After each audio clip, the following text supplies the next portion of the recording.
एक ऋषि जो कि पुराने आयुर्वेद और योग के विशेषज्ञ थे, एक नगर के बाहर अपनी कुटिया बनाकर रहा करते थे। एक दिन उनके आश्रम में उस नगर का सबसे अमीर व्यक्ति आता है। अमीर व्यक्ति देखने में कुछ बीमार सा लग रहा था। उसने आते ही ऋषि को प्रणाम किया और एक धीमी सी दर्द भरी आवाज में कहना शुरू किया, मुनिवर, मैं इस नगर का सबसे अमीर व्यापारी हूँ। मेरे पास धन दौलत की कोई कमी नहीं है, लेकिन मैं अपने शरीर से खुश नहीं हूँ। अक्सर कोई न कोई बीमारी मुझे घेर ही लेती है, जिसकी वजह से सब कुछ होने के बाद भी मैं परेशान और दुखी रहता हूँ। तो क्या आप मुझे अपने आयुर्वेदिक ज्ञान के खजाने से कुछ ऐसे आसान और छोटे नियम बता सकते हैं जिनका पालन करके मैं एक स्वस्थ और निरोगी जीवन जी सकूं?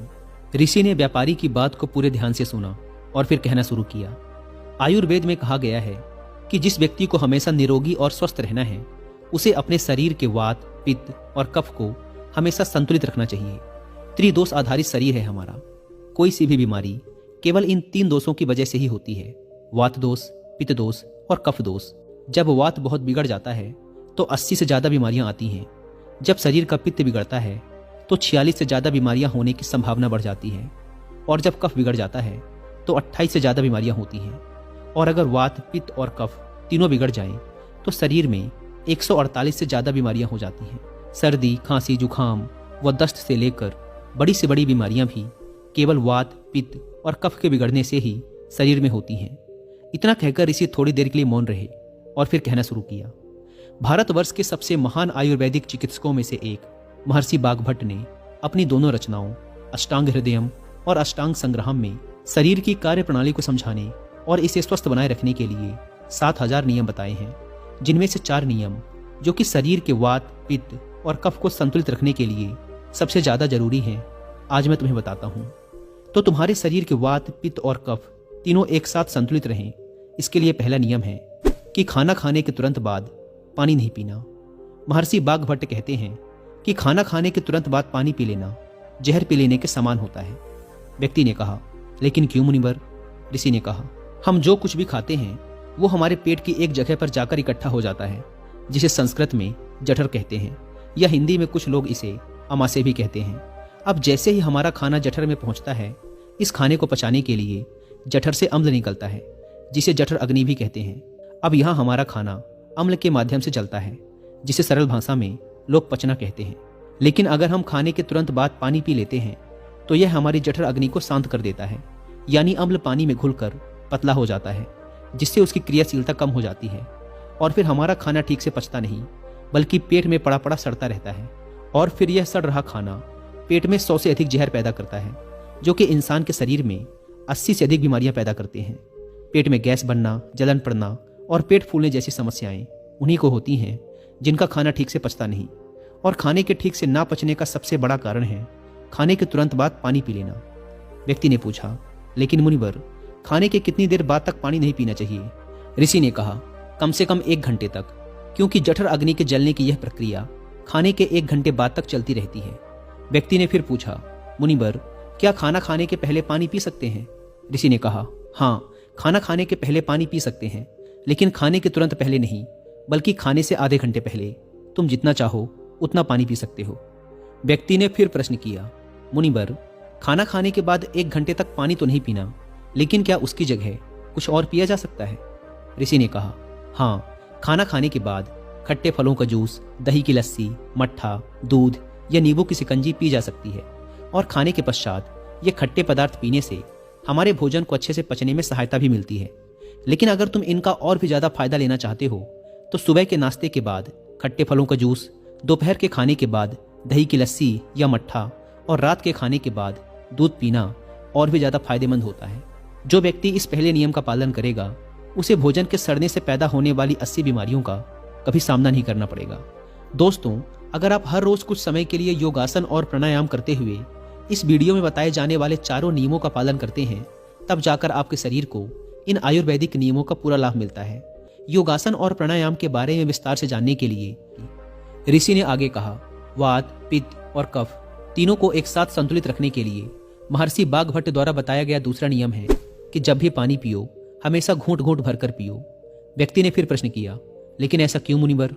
ऋषि ने कहा, हमारे मुंह के अंदर जो लार होती है वो क्षारी होती है, और हमारे पेट में अम्ल बनता है।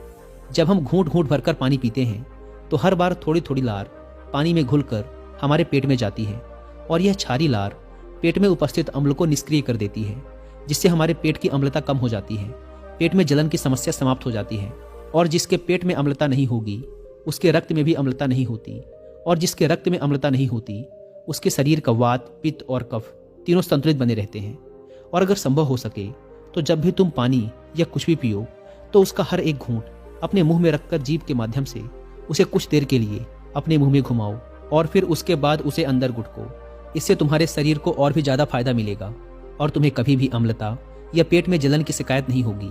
अगर हम और थोड़ा गहराई में जाएं तो हमें यह अनुभव होगा कि प्रकृति भी हमें घूंट घूंट भरकर आराम से पानी पीने के संकेत देती है। तुम किसी भी पक्षी को देखो, वह भी अपनी चोंच से एक एक बूंद भरकर ही पानी पीता है। कुत्ता, बंदर, शेर, ये सभी जानवर भी अपनी जीभ से चाट चाट कर ही पानी पीते हैं। कोई भी एक साथ पानी को घट घट करके नहीं पीता। केवल कुछ बड़े जानवर जैसे गाय, बैल, हाथी ही पानी को एक साथ एक सांस में पीते हैं, क्योंकि इनके शरीर को बड़ी मात्रा में पानी की जरूरत पड़ती है और चाट कर या घूंट घूंट भरकर पानी पीने से इनके शरीर की पानी की पूर्ति नहीं की जा सकती। लेकिन इंसान धीरे धीरे पानी पीकर भी अपनी प्यास बुझा सकता है। इसीलिए अपने पानी पीने का तरीका बदल दो और घूंट घूंट भरकर पानी पियो। ऋषि ने आगे कहा, तीसरा नियम, चाहे कितनी भी प्यास लगी हो लेकिन कभी भी ज्यादा ठंडा पानी मत पियो। व्यक्ति ने कहा, अब इसका भी कारण बता दे मुनिवर। ऋषि ने कहा, हमारा शरीर अंदर से गर्म होता है और जब हम बहुत ठंडा पानी पी लेते हैं तो उस ठंडे पानी के तापमान को हमारे शरीर के तापमान के बराबर लाने के लिए हमारा शरीर अपनी बहुत सी ऊर्जा खर्च कर देता है, जिससे हमें सुस्ती और थकान महसूस होती है। साथ ही ज्यादा ठंडा पानी पीने से शरीर के अंदर अचानक तापमान में बदलाव आ जाता है, जो हमारे शरीर के पित्त और कफ के संतुलन को बिगाड़ देता है और हमें सर्दी, खांसी, जुखाम और बुखार जैसी समस्याओं का सामना करना पड़ सकता है। अगर किसी कमजोर और बीमार व्यक्ति ने ज्यादा ठंडे या बर्फीले पानी का सेवन कर लिया तो यह उसकी मृत्यु का कारण भी बन सकता है, क्योंकि यह बर्फीला पानी उसके पेट को पूरी तरह से ठंडा कर देता है। पेट ठंडा होते ही हृदय ठंडा हो जाता है, हृदय ठंडा होते ही मस्तिष्क ठंडा हो जाता है और मस्तिष्क के ठंडा होते ही इंसान का पूरा शरीर ठंडा पड़ जाता है और शरीर ठंडा पड़ते ही इंसान की मृत्यु हो जाती है। इसीलिए महर्षि बाघभट्ट ने ज्यादा ठंडे पानी के सेवन को गलत बताया है। ऋषि ने आगे कहा, वात, पित्त और कफ को संतुलित रखने के लिए चौथा और आखिरी नियम है कि सुबह उठते ही सबसे पहले पानी पियो। यानी जैसे ही तुम्हारी आंखें खुले, उठते ही जितना हो सके उतना पानी पी लो। सुबह उठते ही पानी पीने के शरीर के लिए दो बड़े फायदे हैं। पहला, जब हम सुबह पेट भरकर पानी पीते हैं तो इससे हमारी बड़ी आंत की सफाई होती है और बड़ी आंत पर जोर भी पड़ता है, जिससे जब हम मल त्याग के लिए जाते हैं तो हमारा पेट एक बार में साफ हो जाता है। और जिस व्यक्ति का पेट एक बार में साफ हो जाता है उसे कोई बीमारी हो ही नहीं सकती, क्योंकि ऐसे व्यक्ति को कब्ज की समस्या नहीं होती। और ये बात हर कोई जानता है कि कब्ज सभी बीमारियों की जड़ है। और सुबह उठते ही पानी पीने का दूसरा फायदा ये है कि सुबह सुबह हमारे पेट में अम्ल की मात्रा सबसे ज्यादा होती है और जब हम काफी सारा पानी पीते हैं तो हमारे मुंह की लार, जो कि क्षारी होती है, वह पानी में घुलकर हमारे पेट में जाती है और पेट के अम्लीय माध्यम को उदासीन कर देती है। इसीलिए सुबह सुबह उठकर पानी पीना बेहद जरूरी है। तो ये थे महर्षि बाघभट्ट द्वारा बताए गए वो 4 नियम, जो सुनने में तो बहुत साधारण लगते हैं, लेकिन अगर तुम लगातार इन चारों नियमों का पालन करते हो तो तुम्हें कभी भी कोई बीमारी या रोग छू भी नहीं सकते। ऋषि के मुंह से इन चारों नियमों को सुनकर उस अमीर व्यापारी को आभास हुआ जैसे उसे उसकी समस्याओं का समाधान मिल गया हो। उसने चैन की सांस ली।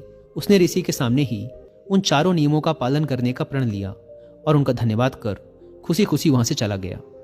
दोस्तों, उम्मीद है कि आपको इस वीडियो से बहुत कुछ सीखने को मिला होगा।